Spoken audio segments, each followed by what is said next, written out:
On a à la une de Tribune quotidienne l'exécutif et le législatif dans la précipitation. Ah oui, qu'est-ce qui se passe? Ou bien taf yengel, je ne sais pas. Ça cafouille au sommet de l'État. Conseil des ministres tenu exceptionnellement ce vendredi. Ce vendredi. Le bureau de l'Assemblée nationale convoque une réunion lundi prochain pour l'adoption d'une loi de finances rectificative au plus tard le 31 décembre 2025. Ah oui? Waouh, souket bouket, taf. Ouais, ça c'est du taf yengel. On ne sait pas, ou du parach. On ne sait pas. Mais vous avez Madiambal Diagne qui considère que le mode fast-track plus que nécessaire pour mettre de l'ordre dans le budget 2025 en clôture. Ah oui, parce qu'on ne va pas comprendre, on ne va pas du coq à l'âne comme ça. Il faut tenir compte de beaucoup de paramètres et tout organiser. On reste avec justement Tribune qui nous parle de souscription emprunt obligataire. Et là, on peut lire la quête de 400 milliards prolongée à ce jour. Apparemment, le Sénégal peine à récolter 400 milliards. Un signe de fébrilité sur le marché régional. Il y a un souci. Il y a un souci. Parce que la fébrilité, en termes d'argent, c'est la confiance. L'argent, c'est une question de confiance. L'argent n'aime pas le bruit, mais l'argent exige la confiance. Et la confiance n'exclut pas le contrôle. Oui. Alors, cet emprunt obligataire lancé par appel public à l'épargne APE sur le marché financier régional de l'UEMOA constitue la 4e émission publique de l'année. Ça aussi, c'est bon à savoir. Qu'est-ce qui est bon à savoir? 150 candidats à l'immigration introuvables, 12 morts et 31 rescapés. Voilà la situation. C'est le drame maritime au large de Joal. Au large de Joal. Et puis, message de Noël de l'archevêque métropolitain de Dakar. Alors, Monseigneur André Gueye, mon ami, mon frère André Gueye, appelle à la paix, au pardon et à la réconciliation. Mais réconciliation, mais vous avez Mansour Faye, Sora. Ouais, tu l'as Mansour Faye, ouais. Mansour Faye. Qu'est-ce qu'il a fait? Boromdar. C'est le Boromdar ak Nico Weur. Mansour Faye, Boromdar ak Nico Weur. Mansour Faye en haut. Alors, éducation commune de Saint-Louis. Mansour Faye remet 1200 tables banques qui incarnent la dignité des enfants et sa vision d'une école publique forte, moderne et inclusive. Non, mais quand il investit dans la jeunesse, c'est le maire. Mais justement, il pense déjà à l'avenir de Saint-Louis, parce que ce seront des élèves qui vont venir servir la vieille ville. Donc, non, alors, Diomaye Pastef, la déchirure s'aggrave. Ça, c'est le titre de Walf Quotidien. La déchirure s'aggrave. Grosse colère de Pastef après l'érection du siège de la coalition présidentielle. Les astuces du couple Diomaye-Mimi. Sonko et Diomaye, Diomaye et Sonko. Ce n'est plus d'actualité après. Maintenant, c'est Sonko et Mimi, Mimi et Sonko. Non, Sonko, Mimi moi Diomaye. Mimi moi Diomaye. Mimi moi Diomaye, Diomaye moi Mimi. Et Sonko et qui? Sonko et Diomaye, Diomaye et Sonko. Sonko moi Tata Aïda. Tata Aïda. Kounek Axel Linger. Kounek Axel Linger. Kounek Axel Linger. C'est du temps de ce boulonnaire, quoi. En tout cas, tu as Sonko, Diomaye, Mimi et Diomaye. Voilà. Donc, on va peut-être voir. Si Sonko est Super Linger. Ouais. Linger, Super Linger, Sonko. Waouh. Mimi Touré. Surtout Moutousso. Moutousso, c'est le fondateur de Kaola. Moutousso. Je salue même un de nos inconditionnels, Ahmed Moutousso, que j'ai connu à l'UQAD très jeune. Alors, Moussa Diao, enseignant en sciences politiques, Diomaye s'affranchit de l'hégémonie de Pastef et de son président.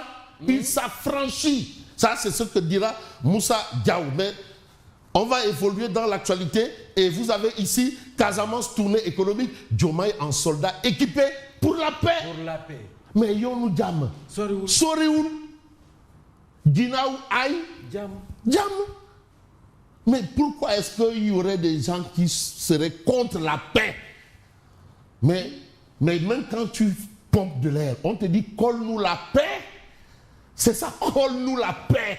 Vraiment. Bon, nous on va peut-être évoquer un message de paix. Homélie de Noël, Monseigneur André Gueye prêche la réconciliation nationale. C'est ce qu'il faut. Ah oui, c'est ça qu'il faut. Actualité nationale. Et là, j'ai envie de prendre un autre journal. J'ai envie de prendre, par exemple, le journal Vox Populi. Aujourd'hui, Vox Populi parle de guerre politique Diomaye Sonko. Ah oui. Donc là où il n'y a pas la paix, là, tout le monde sait c'est où. Bon, Khadija Mahécor Diouf. Dessan. Khadija Mahécor Diouf, hein, c'est mon grand Diop, feu. Khadija Meïkor Diouf souffle sur les braises. Elle appelle les patriotes à se déterminer. Mais c'est l'heure de vérité. À choisir. Choisir. Choisir et ne pas choisir, c'est choisir. En tout cas, Diomaye, président, continue de poser des actes politiques. Vous avez même Ardogny qui parle d'une réponse politique de Diomaye à Sonko. C'est ça son avis. Par rapport au siège, la coalition présidentielle dévoile son nouveau siège. Madiambal révèle le paiement de 2 ans de loyer. Ah oui? 2 ans, finally 2 ans de loyer. Waouh. Hein? Celui qui veut aller loin ménage sa monture. Non, monture. Et vous avez cette actualité. Le chef de l'État, après sa tournée de 5 jours à Ziguinchor et Sédhiou, je repars de la Casamance avec une conviction claire. La paix, le développement et la dignité doivent avancer ensemble. Mais rien ne vaut la paix. Jamais. On ne peut rien réaliser sans la paix. Mais non, Mambaye, vous voulez la paix? Ah oui, bien sûr. Mais Chimère Diop veut la paix. Bien sûr. Mais la paix de l'âme, l'ataraxie, paix. Paix. Alors, maintenant, celui qui ne veut pas la paix, tant pis. Mais voilà un fait. Noël, foi et cohésion nationale. Paix et réconciliation, l'État et l'Église à l'unisson. Ah oui. L'État et l'Église à l'unisson. Et c'est ce que nous livre, bien entendu, en relief quotidien. Mais j'ai envie de prendre le quotidien. J'ai envie, bien entendu, de prendre le quotidien. Comment il s'appelle? J'ai envie de prendre un journal. Je veux prendre le point actu. Oui. Mais le point actu, ça a une d'interrogation. Interrogation Boudoïwa. C'est quelle question? Boudjegi Dayo. Interrogation bizarre. Xawma sismique la, wala atomique la, wala volcanique la, wala lan. À ce point? Une grosse interrogation. Non, laquelle? Non, Lat Diop Ngoné Latyr. Lat Diop. Borom. Guédiawaye ak Teungueth. Ah non. Ah oui. Lat Diop est non. Mais Teungueth. Non, bon, des Guédiawaye lu rek. Mais Teungueth. moo ko tax a nekk moo ko tax a mel ni mu mel. Teungueth foofu la ñuy kii. dignité. cuubitaay bi foofu la. lépp tout. ñaan bi foofu la tout. ñii nuy soxna si également. Waaw. Alors, décret de Diomaye et décision de Sonko, président de PASTEF. Qui tirera le premier? Aujourd'hui, Diomaye prendra-t-il ses responsabilités en limogeant son premier ministre au regard des divergences manifestes? Ah oui. Il y a aussi une autre question. Sonko, président de PASTEF, exclura-t-il Diomaye du parti pour pratique fractionniste? Ah, waouh. Cette crise conduira-t-elle les députés, ministres ou DG à devoir se déterminer entre les deux camps? C'est un peu ce que demande Khadija Meïkor.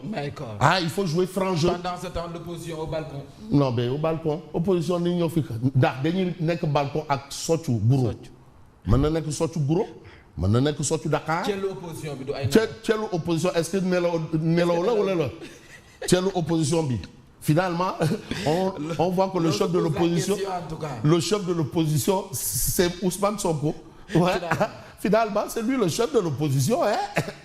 Donc, il est en mode entrisme. Ndeysaan Abdoulaye Wade, entrisme. Sortisme. Tiens, Gorgui. Tiens, Yombor. Ndeysaan. Mais on va peut-être évoquer la une, bien entendu, de l'Observateur. L'Obs, Sokhna Aïda Diallo, Thioune, en exclusivité à la une de l'Observateur.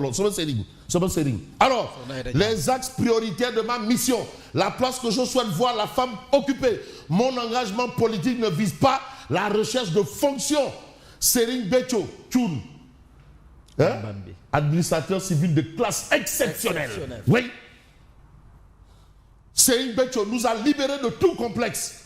Ma prise de parole au Congo et mes pensées envers cher Béthio. Voilà entre autres l'économie de l'entretien exclusif accordé par Sokhna Aïda Diallo Thioune à l'Observateur l'Obs.